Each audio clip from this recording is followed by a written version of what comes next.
رئيس القضية هي صورة الجزائر كاملة التي انهارت. الدبلوماسية الجزائرية التي الآن هي في الحضيض. عندما أتى هذا الرئيس وش قال لنا؟ قال لنا سوف أرفع لكم رأسكم الفوق وسأعيد إلى الجزائر كرامتها. الناس كل شافوا هذا الفيديو. أين هي كرامة الجزائر الآن؟ تحدثت في العناوين التي أدرجتها عن قيمة الدينار. الأورو طربق الدينار حتى في البنك الرسمي الجزائري، فما بالك في السكوار. الدولار كذلك.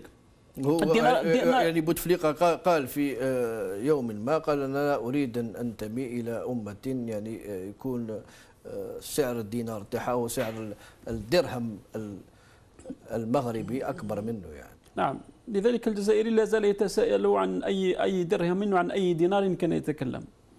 الآن دائما في نفس الجريدة الحوار، احنا قلنا الرجل الثاني في الخارجية الجزائرية، يعني بعد هجوم المعارضة حول الزيارة التي أقدم عليها إلى